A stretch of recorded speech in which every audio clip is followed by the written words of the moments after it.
All right, it shows we are on the record. That's official. Awesome. All right. Well, I got with me here today Jimmy Monk. Welcome, Jimmy. Thank you, Scott. It's great to be here. Man, I'm excited. For those of you listening, this is we're trying a new technology here today. You may be watching us live as we record this. If that's you, certainly glad you're here. Looks like that right now it's just me and Jimmy, but there may be a couple of others that come on. And for the rest of you, we'll if we use this version of the interview, then you'll probably be hearing this through audio on the podcast through our Success Charger podcast. So I hope that that's you. Jimmy, tell me what's going on, my friend. It's been a while. It has been quite a while. It's great to see you. It's nice to hear your voice. I'm honored to be here. Busy as always and interested in learning about this new technology. But more importantly, I'm definitely interested in passing on to your listeners some stories and information about success to save them time. Save time, receive money. That sounds like a plan to me. I like that.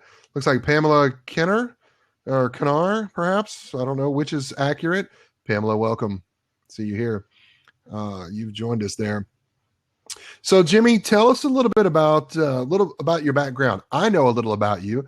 I know that you've got. Well, I'm not going to tell your story. You tell it. That's why you're here. Well, my professional work background, I've been a trooper for 20 plus years.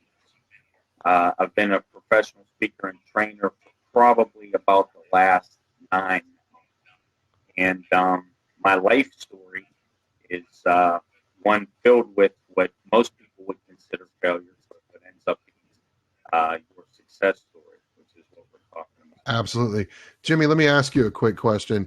Do you happen to have is that just earbuds, or are those earbuds with a microphone built in? It's just earbuds. Do you think if I take them out that it helps? I don't know. I'm just trying to figure out where that. Yeah, that sounds the same. It just sounds like we've got 2 cans with a string real tight between them, like when you're a kid trying to make the old phone game work there. Yeah, now you hear me once they're in, but when they're out, you can't hear me at all. I can hear you like that, and you actually sound better. I don't know, but the audio's not great. Yeah, a couple of people have noticed that. Thanks, PD Stins, whoever you are. Thank you for that. If I turn up that audio, does that help? That sounds a little better. Maybe we'll just kind of give that a shot. So we'll just kind of let you talk for a minute. We'll try again and see what we get. So tell us again. You've had 20 plus years in law enforcement as a trooper. That is correct. And during that time, you've been also doing some training and speaking. Tell us a little bit about that, how those two worlds collided. My purpose sort of developed out of my life experience. I had an opportunity in my department to become a trainer for the department. And as a result of that, I got into public speaking. And that's where my passion now lies. Oh, man, I'm loving the story, but this audio is not cooperating. When you hear me, I'm coming through low and scratchy. I'm trying to figure out how to describe it. It's almost like, I guess the microphone is one built into your laptop. Correct. Okay. For some reason, it's just the quality is just bad. I don't know. Okay. It sounds like, as a trooper, you'll appreciate this. It sounds like it's coming across a CB radio. Really? I'll tell you what I can do, and it's going to maybe take a little bit of time, but there's another laptop in the house. My girlfriend has a laptop. Okay. I could walk away for a minute. I could grab that one and make another attempt. I know that's taken away from me for subscribers' time, but I can maybe do that in 5 minutes. Let's try that. I'm just going to sit here and I'll hold the line open on this blab, and I'll let you unhook here, log in with her computer, and see if that maybe takes care of it, because I don't have another interview scheduled till 2:15. So we've got plenty of time. So why don't you do that? Okay. And I'll sit here and I'll chat with some other folks while we're here. Wonderful. And I apologize for No worries. No worries. We'll do it. I'm worth the time. Hey, Frank. you are absolutely worth it, Jimmy. We'll see you in a little bit, buddy. And bye. All right. I see Jason, you've joined us. Thanks. Welcome aboard. Looks like you're still here. Other people left because the audio was frustrating. Jason, if you want to hop in, you're welcome to. While Jimmy steps away, he's going to try to come back in a minute with another computer.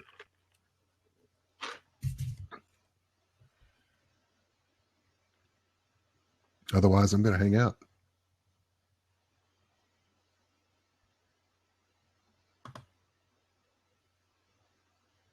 You know, not letting anything go to waste. Absolutely. Okay. Well, I think the audio is going to be great. Jason is cheering. That means he can hear you good. Wonderful. I don't know if Jason. you've ever used, but like right down here on the screen, you see these little hands. For other people, you can click on those little hands and it sends them some love. So we'll give you some props there. Okay. Right here. Yeah, I got nothing. That's all right. I see. Oh, there we go. Oh, Jason sent me some. All right. All right. So it's all crazy. All right. So let's try it. We'll start again here. Welcome aboard, Success Chargers. I've got my good friend Jimmy Monk with us on the program this episode. Jimmy, say hello. Hello, everyone. How are you? And thank you for your patience. Oh, it's all good. You know, I'm going to edit out all the stuff that happened before, and I'm just going to leave your line about thanks for your patience and let them wonder what happened that got us to this point. Sounds wonderful. That's the beauty of it. See, Jason's the only guy that's going to be able to say, but I saw it live. I know what happened. So, you know, maybe we'll use some outtakes from the previous piece there. But Jimmy, let's just jump right to it. For over 2 decades, you've been a trooper in the great state of Pennsylvania. And, That is correct. Yeah, and you live up in the Pittsburgh area. So tell us a little bit about, you also do speaking and training. You're a trooper. You're a busy guy. Tell us how these worlds collided. Well, I had an opportunity to become a full-time trainer for my department back in 2006. And I realized right away that I was providing a valuable service, and that inspired me to apply a lot of my life experiences. And then I went on from there. So I went back to work as a full-time trooper doing other things. I left the training realm for my department, but then I continued with my professional training and my public speaking career.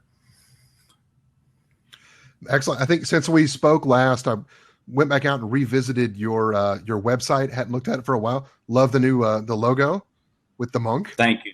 Very cool. Very cool. I would encourage people. We are at jimmymonk.com. That is correct. All right. I just want to make sure I got that one right. I don't want to send them to some other buddy's website, you know, that has a clever thing and somebody's using your picture if that's not your website. Let's put it that way. I hope they have a good view of me if they're using my website. Well, you know, it was somewhat favorable, a little questionable, but, you know, we'll leave it at that. You didn't have on like your trooper hat or, you know, uniform. It's all business there on the front you're putting out there. Absolutely. My main goal is to try and serve people, saving them time, money, resources, energy. Back to the reason we're here today. We're here for people's success and to share what knowledge and information we have. So tell us, when you're working with groups, when you go in and someone has you in as a speaker, has you in to conduct a workshop, how do you work your magic?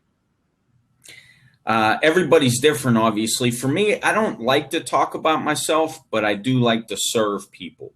So when I talk to people and work my magic, as you say, and I hear their frustrations or their problems, that's what really charges me up and gets me excited about sharing my experiences. So I guess to put it down to a sentence or two, I hear their problems, then I can really start to apply my knowledge and experience. Okay. Can you give our listeners an example of a group or, a company, someone that brought you in that you could sort of describe what was going on, what their challenges were, and how you were able to listen and hear what they were about, really connect with them and help them solve that problem. Absolutely. Some of the groups, any church group, civic group, student activities, offices for colleges and universities, many police groups, law enforcement agencies, corrections, any government entities, any nonprofits that are trying to make sense of the current headlines today, how to interact with the police, use of force things. So my background is policing, but my real background is people and problems, which is obviously very prevalent in our society. So anything from negotiations and effective communication to basically, hey, what is the law and how does this apply and how am I supposed to respond? You know, there's been a lot of talk recently. I know just before we recorded this, and I'm sure it's been on national news, but there was about 2 weeks ago here in the Houston area, there was a sheriff's deputy that was filling up his patrol car at a gas station and got gunned down. It was absolutely horrific. And the city has really responded in a very positive way in support of what law enforcement professionals like yourself, you know, what you're up against. I mean, you're trying to help make the world a better place, to be, you know, a safe place so that we can go out and enjoy the freedoms that we have. But you guys have a tough job. And I like that when you take the uniform off, you still have authentically Jimmy Monk that says, let's talk about how we can bridge the gap between law enforcement and the civilian community. And really, we're all living in the same world. Is that a fair sort of roundabout way of what you try to do? Like that hands there, roundabout way? Absolutely. And I love to see those hands. I have to say, I'm going to respond and put this back to giving a plug to you just because it's well deserved, and talk to you about your book, you know, Powerful People Overcome Powerful Failures. Mm-hmm. We live in a society where, you know, everything's instant news. And when people make mistakes, they become throwaway people, unfortunately, in our culture and the news media. And in reality, people that make mistakes are not only salvageable, but a lot of them know a lot of things, and because of the experiences they've gone through. So when you talk about me and my efforts to bridge the gap, I also draw a lot of information and power from your book because I know it reaches a lot of people. Man, I appreciate that. You know, that, gosh, Powerful People Overcome Powerful Failures. That's a project from, it's going on 8-9 years ago. Haven't used it. You got introduced to it just a couple of years ago when I came up to Pittsburgh. Correct. And you saw it there. And I was so excited when I heard from you saying, hey, can I get some more copies of the book? Mm-hmm. And I was like, I'm really curious to find out how you're using it, why you're doing what you're using it for. What is one of the standout quotes? It's a book for those of you that haven't seen the book yet. You have a copy right there. I love it. Hold it up for us, because I was looking for mine. Thank you. I'm going to order some more of those because I know we've talked about that before. But it's a book that's really kind of a journal that we put together so that every day for 6 months you get a quote you haven't read before, and you get some questions that challenge you to reframe failures in terms of success. So that's resonated with you. Absolutely. I've referred to this book many times. I'm a pretty well-read guy, as I think anybody that's interested in success is. Mm-hmm. But this is a very powerful resource, especially as a journal. It's awesome for a lot of broken people. And there's a lot of those people out there, myself included, you included. None of us always ride the highs of the tidal wave. It's an up and down. And in those dips is when we learn the most. And there's a lot of wonderful resource information in your book. I appreciate that. You know, that book for me was therapy when I wrote that. I was myself at the time coming off some big challenges, some life-changing events that really mm-hmm. shaped who I am, but have put me back on a path that and I wasn't in danger of going to jail, or I didn't need to go to a 12-step program. I wasn't spinning out of control, but I could see very easily how somebody that had a few of the setbacks that I'd had a marriage that failed. I had a business that just I couldn't get all of the traction that I was looking for because I was distracted by everything else going on in my life. Relationships were falling apart. I was unhappy. Spiritually, I wasn't very well centered. And I was just trying to get by, and I was kind of living through, as I look back, I refer to it as my dark days. Mm-hmm. And I would imagine in your line of work, you run into people that they're just trying to survive, and Absolutely. they're feeling that darkness. They're feeling that they've lost hope, many of them, and they've been told. I think that's what resonated with me. We had our exchange earlier this week. They've been told that they don't have a worth. And these are people that, that's exactly right. Go ahead. I was just going to add, you right before that, you said about lost hope. And that's the power of your book, is it is a resource guide. And when you said going through dark days, another part of that, a part that everybody skips over, is in your dark days is when you learn the most that you then apply in your days of prosperity. But a lot of us, we don't want to remember those dark days. We want to forget that because it's so painful. But that's when you gain the most. That's when you get your intestinal fortitude and you really understand the depth of your own character. So it's about applying that to me. And for my profession, absolutely. You have a front row seat in some moral decline, and you have an opportunity to do a lot of great things with people that are otherwise told, hey, you don't count anymore. When we go, I'm going to talk for a minute about how you work with, say, church groups. That's what kind of comes to mind. If we don't have to go far back, unfortunately, just in the news, and we see some things that continue to happen in churches all around the U.S. and around the world. And what kind of work, if you're going in and you're talking with a church group, I mean, here's a group of people, we'll presume these are, Christian churches that, we'll talk a lot about, and I'm a man of faith. So am I.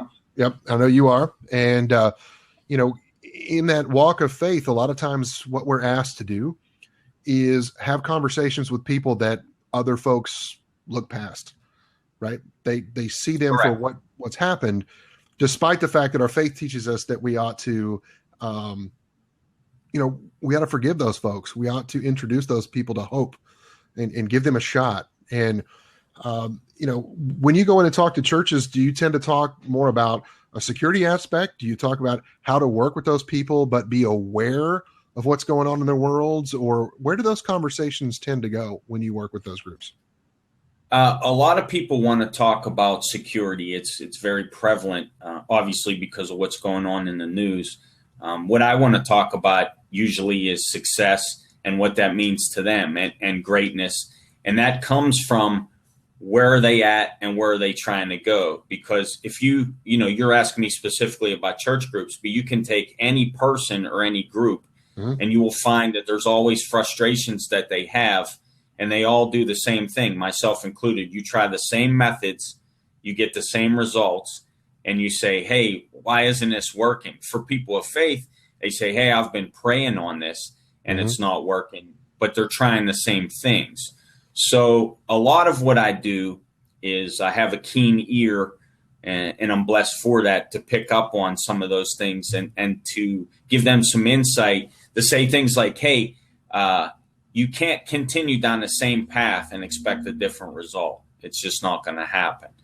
So by giving them an opportunity to hear from an outside party, usually I'm very well received and can't always guarantee results for people to make change, but they definitely know some strategies and tactics to apply. You're so right. Oftentimes you'll look at any situation, and I see it. I work a lot with business groups. And when I go in and we're talking about leadership and success from a business perspective, if you look at, say, a sales organization, what tends to happen is people will say, well, look at Jimmy. Jimmy did something really great, had some great sales results. And so Jimmy, let's figure out what you did. And somebody will come meet with you and write down, here's Jimmy's 10 steps to get from point A to point B. And this is how he found success. And then we round up all the salespeople and we go, this was Jimmy's formula. Go do this and you'll be successful. And people don't do it, or it doesn't work, because the piece that's missing is what you alluded to earlier. But how do you personally connect with other people? How do you adapt to the situation to meet people where they are and not get so prescriptive in the 10 steps you go through, which are important, but we leave that emotional piece out. And what I hear you saying is people come to you saying, I want a practical solution. And your response is often, I'll give you that, but let's talk about the emotional side of what's happening too. Correct. And it's very personal. So if you imagine, say, like a big stump in your backyard that you wanted removed, and you didn't have the money to have some company dig it up, and every day you had to go and chop at it or dig at it, that's really what success boils down to. You have to clarify what you want first, and that's a big step that a lot of people miss. And so it takes a conversation with people or organizations to say, hey, where are you at and where are you trying to go? And is this truly where you're trying to go? You could liken it to the generalities of a lot of people say, if I only could hit the Powerball, the Mega Millions. Right. It'd be nice to have a new set of problems like that, but it doesn't guarantee your success. I love the way you frame that. You just trade one set of problems for another, right? Absolutely. You're like, I always wondered who I was related to. Go win the jackpot. People that you haven't seen for, a million years, they'll all show, I haven't seen you since you were this big. They'll all show up at your doorstep with their hand out, wanting a piece of the action. Absolutely. So in trying to assist any organization, a business organization, a civic group, a church group, it's personal. And unfortunately, in our culture, a lot of things are outcome based. Like they say, hey, we want this and we think you could give it to us. But in reality, you're the conduit. So it boils down to how you are as a person. Like I know you personally in my dealings with you, and I know that you're sincere in your desire to help people. Mm-hmm. That's why you have the Success Podcast, and you're going to continue to grow and expand that because you're genuine in your desire to serve other people. But there is no cookie cutter formula, and that's basically what we're saying. If somebody sells you that bill of goods, okay, sounds nice, but that's not really how things work. It would be nice. And it seems like everybody's looking for the magic beans, right? The silver bullet, there's just one thing. If you could just do, no, it's never that easy. We all promise it. And you're right. We're in a world of instant gratification that, here's the 4 things, the 3 things, the 1 thing. If you'll just buy this product for 4 easy installments of $14.95, we'll solve all of your problems. It's not that simple. And that's why name recognition, brand recognition matters. Like the name Scott Cooksey means that you're going to be dealing with a quality individual. The name Jimmy Monk means that you're going to be dealing with a quality individual that's actually trying to serve you. It'd be nice, I guess, if you made tons of money and just gave people the magic beans. But at the end of the day, that beanstalk isn't going to grow for a lot of people. So I would rather to grow those beans. Absolutely. I would rather be sincere and have people say, hey, that was a powerful presentation and you did a lot for our organization, or you did a lot for me personally on an individual basis. That's credibility is basically what we're talking about. What's interesting too, Jimmy, is it reminds me that so often when you're in the line of work like you are, right? Be it the law enforcement side or the speaking side of your business, either one, as you're out there in the world, you don't always know the impact that you make on people with whom you come in contact with. Have you ever had a situation where you didn't know if you connected with someone, you didn't know if you ever resonated with them, and then somewhere out of the blue, down the road, that person somehow comes back into your life and lets you know that that's happened somewhere? Absolutely. I've had that happen on extreme cases, good and bad, but more good, where I've had people approach me in the law enforcement side and say, hey, you arrested me a couple years ago and you changed my life around. And usually I breathe a sigh of relief, like, wow, I didn't recognize this person. I'm glad they meant me no harm. But then I'm very grateful for that, and I listen to their story. And then in the training speaking realm, I've had a lot of people say, hey, Jimmy Monk, man, really good to see you. I saw you speak and I saw you present, and I really enjoyed what you said, and I got a lot out of it. I've had a lot of people say, hey, I read your book, and it saved me a lot of time and energy. So I love to hear that as well. Mm-hmm. Absolutely. Let me think about this for a second. Negotiation is a big part of the job in law enforcement, because you're often catching somebody in a situation that they would prefer not to be in. They may have been circumstance that, let me back this up. We're only a couple of years removed, maybe a year or so removed from the conclusion of the TV show Breaking Bad. I don't know if you were a fan of the show, if you watched it. I did. And you look at a guy that is in a tough situation, wanting to help take care of his family, and somehow in this weird, twisted way justifies what he's doing for the greater good. He says that the ends justify the means, and he's like, if I can just get this money, so if I die, my family will be taken care of, my kids can go to college, and the whole thing spins out of control. I'm guessing you've seen that play out many times over, in your law enforcement work. Absolutely. And to tie that into negotiations, there's a couple different things going on there, especially when you just focus on law enforcement. It comes back to your ability to connect with people. So the more life experience you have, the better you are at connecting with people, basically interviewing people and getting them to acknowledge their criminal conduct. That's the first thing. And that's in contrast to television, of course. In other words, they make it look glamorous when you're really watching people's lives fall apart. So to handle that with dignity and respect is very important. And the second part of that is, like we said earlier in the conversation, while you're watching them be held accountable and them decline, you're also giving them an opportunity to start over. Like Breaking Bad was an awesome series. In reality, and that does happen in real life, a lot of people were dying, and his marriage fell apart, his relationship with his child. A lot of people were murdered in that show.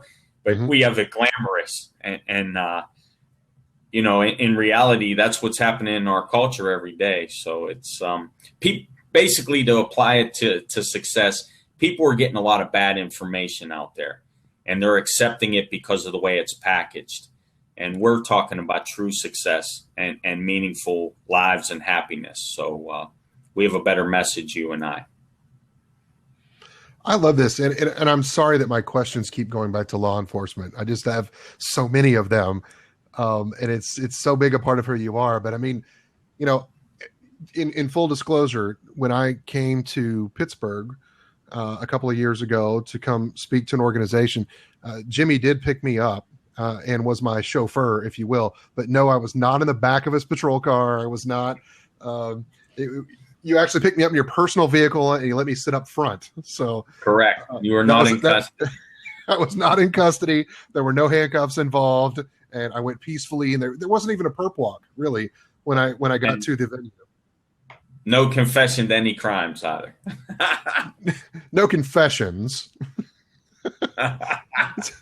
It's like when you go in for an interview, it's like, have you ever been convicted of a crime? You're like, convicted? Always a good one, right? Yeah. Absolutely. What kind of impact, we live in a world of, you mentioned it earlier, instant gratification. People, good, bad, and ugly, are getting feedback, getting responses, getting attention. Just this past week, I heard a disturbing story of a guy that I actually went to junior high with, that the FBI eventually picked him up because he had faked his own kidnapping, staged it. He was trying to get the attention of his ex-wife who lived out of state. And then they finally arrested him after he attempted to blow her house up. And it sparked a discussion amongst people that had known him growing up. Those of us online that were like, gosh, we remembered him as a kid. It was easy for him to be bullied. It was easy. Mm-hmm. He was a guy that cried pretty easy. And then I learned through the course of the discussion that was happening online as it unfolded that apparently he may have been, and I don't know this, but there was someone else that recalled some things that happened even as early as elementary school that would have suggested that he may have been dealing with maybe some abuse or something happened somewhere else in his life. And to see how that all manifests and comes out, here's a guy though that uses social media to try to get the attention of somebody. He's screaming for attention. He needs help. He needs compassion. He needs that forgiveness. He needs, so much. And that's a difficult thing to give today. You look at the horrible, the fellow that shot the news crew here recently, mm-hmm. that, was almost live streamed the event from first person point of view. I mean, he posted it to social media immediately after the offense and put it up. I mean, that was horrific to watch. Absolutely. What kind of impact do you see, positive or negative? You've got the unique perspective. You're seeing not only what's going on from a law enforcement perspective, but also in what does it mean to those of us in the civilian world? You're seeing how it's impacting churches and organizations and companies. How do you see social media influencing maybe some patterns and observations that you've already had professionally for some time about where we are in American culture today? Well, my opinion on those things is what an awesome tool and an awesome opportunity to make the world smaller and to learn from each other. But the flip side of that, and especially from a law enforcement perspective, is that there is no boundaries at all. So, you look at right to free speech, and that's an awesome thing. But what you just talked about, that horrific crime being posted on social media, there is no guidelines and boundaries. I don't know how you address that. Again, to a degree, we're watching a lot of moral decline. And it comes back to being a responsible citizen, being a responsible adult. You mentioned briefly that we're both people of faith, and that's something that we live out and don't necessarily preach to people. In other words, they see how we conduct ourselves, far from perfect, but we're trying to live a good, decent, honorable life. And in law enforcement, that's what we're watching. We're watching a lot of people that don't have good family support or that have fallen through the cracks, and they're using social media and other outlets to basically break down a lot of what's been built up for the last 200 plus years. So very challenging times, and makes our work all that more valuable. What is what would you say is one of the most scary, frightening, what is the most frightening situations that you have found yourself in throughout the course of your career? Well, in law enforcement, you become very callous to a degree to survive. So I've seen people die in many horrific things that definitely stay with you. But I have to say, when we're talking about frightening, it's usually personally involved, like getting into that physical altercation where I end up on the bottom and I'm losing, and I don't think that anybody's coming to save me at that moment. Those are the most frightening. Pursuing somebody at a high speed and losing the back end of the vehicle. I had that happen to me one time at 136 miles an hour. Oh, and that was a scary feeling. But when you're just talking about bad things, there's an awful lot that every profession has unique things, but you are seeing a lot of terrible sights that stay with you. What's been the most humble? Keep you humble, though. Yeah. But for so many of the people listening to this interview, you're hearing this on the podcast. I think most people may hear it there. But I would add too that what you can't see is the smile that's been on Jimmy's face the whole time he's talking to me here. And my experience, Jimmy, in knowing you is I can't see you without a smile on your face. And that I think is a tremendous testament to, where you are personally, how you know that you are a centered person. You've got, you understand the true intent behind your work. And what you do, however it shows up, whether it's law enforcement, whether it's working with organizations, speaking to groups, reaching out to folks, that absolutely comes from your heart. It absolutely comes from, who you are as a man. And I think that's commendable. I think we need more people that work with great intent. There's no angle here other than it's okay. I'm here to help. I'm here to make it better. And you certainly put that off. What would be an example of maybe the most rewarding or one of them? I'm sure there are many, but what's one of the most rewarding situations or things that has happened to you career-wise? Boy, there are so many, and when you're sharing personal experiences, you try to draw from one that your audience could instantly relate to. Being appreciated for the things that you've done, like when I said earlier about people that have thanked me. Some of the instances that I've dealt with have been really terrible. I had a homicide in 2003, and we arrested two guys responsible for it in 2012. And the deceased person's daughter thanked me repeatedly. So I would instantly look at that one. I had another one similar to that, where the sister of the deceased person was very grateful and said that it was closure for her, that she couldn't move on with her personal life for all those years. And that was from 2001 till 2013 on that second one. So many examples like that. And those are obviously terrible things that people don't necessarily recover from, but they grow out of.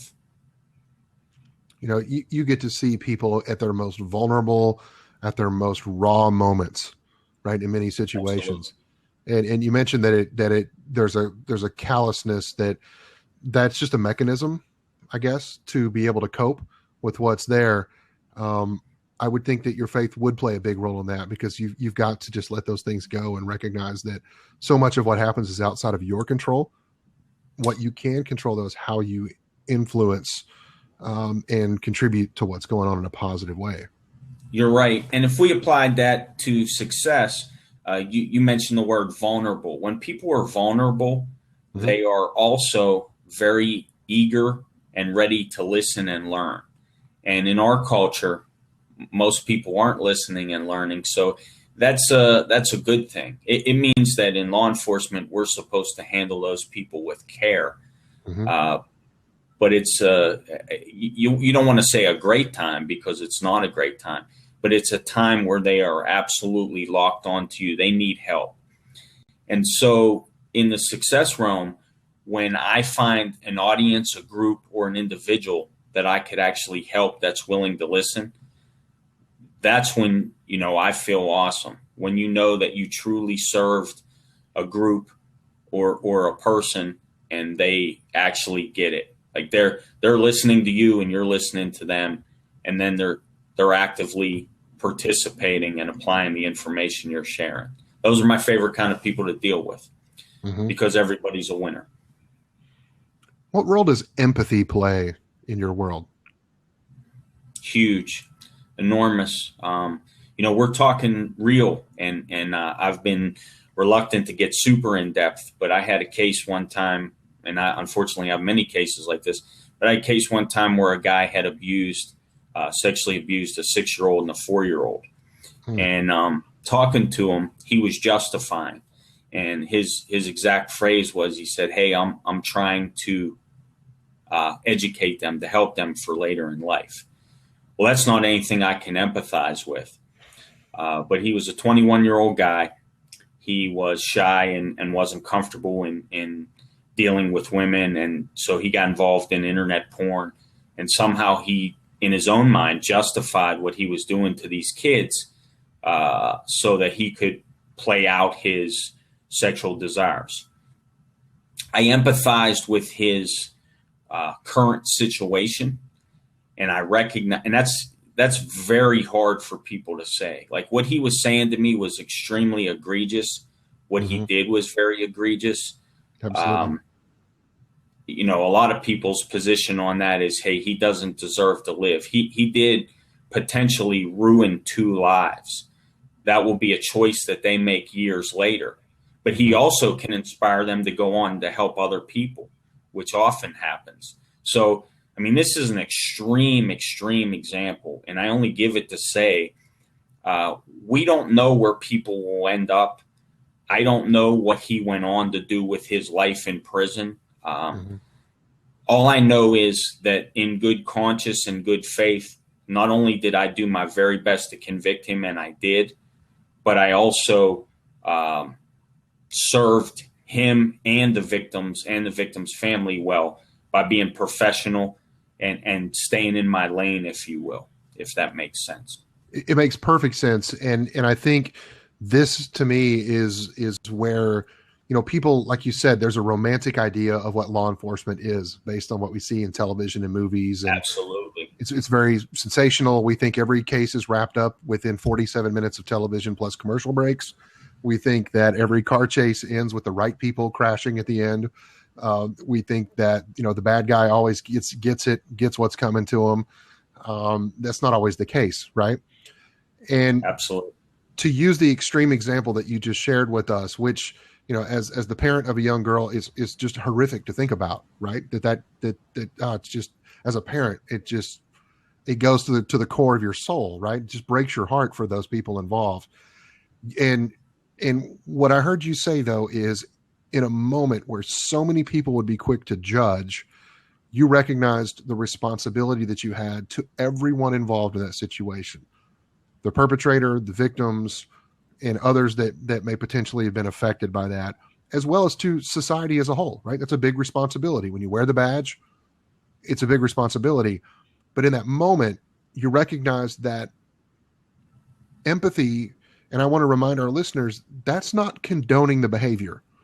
Correct. That's not saying you agree with them. It's saying that you recognize and acknowledge their emotion and their point of view of how they got where they were, because you're trying to you have to establish a connection with them for them to open up and explain what happened from their perspective, the way they saw it.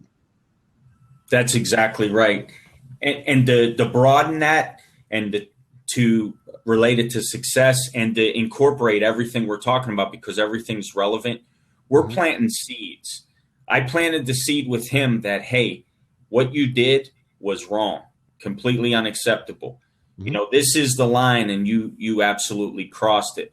I also acknowledge that what's done is done. In other words, my anger, hatred, or anything like that towards him does not fix the problem for anyone.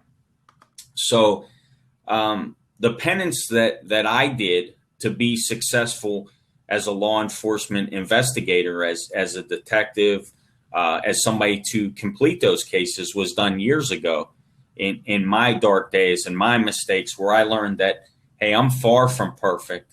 And so, again, not to condone the behavior, but to acknowledge that this guy was on the wrong path. He needs to be held accountable. But all I can do is do my best and be professional with him. What's so amazing is really there's 2 other factors that go with that. Number one, you tell the story, you recognize that you have to be empathetic to that person to understand where they're coming from. Otherwise, they'll never let their guard down enough to tell you what really happened. And in doing that, again, you have to be respectful of boundaries, and this includes those to yourself, but that may require you at times to be a bit vulnerable yourself to build that trust, right? Exactly. I like to use vulnerable's a great word. I like to use the word genuine, especially when we're relating it to both of our professional paths. So if you see me today and you see me next month, people change, things happen, but my value system is the same and I'm the same person. And my vulnerability or my genuineness in sharing with audiences is going to be the same. And that's what makes me relevant. That's what makes you relevant. And that's what makes my knowledge base applicable. See, what I'm hearing is exactly what your message can do. People want to hear those stories that sound like they're ripped from the headlines, that are things that happen. You know, there's a sensationalism and a sexiness, right, to that law enforcement position. And what you've just done is you've reminded us, you said, look, here's a serious case of somebody who had some egregious offenses. And I was still able to demonstrate empathy. I was a little bit vulnerable myself just to get that fella to open up, to finally give you the yes, there were consequences to be paid. But if you can do it in a situation like that, under the circumstances as horrific as they were, think about how that message could be received by a corporate audience, by a group of people that said, look, can't you, if you, Jimmy Monk, a man of good stature, a guy with a smile on his face, if you can be the guy who can look up someone who's made some very poor choices in the eye and say, look, I don't agree with what you did. What you did was wrong. I can see how you got there. Here's my concern. Here's where we are. It doesn't change the gravity of the situation. Correct. It doesn't mean that you forget about what they've done and that there's no consequences for them. It just means that you're willing to have that conversation. And I think that is where you build the bridge to your audiences.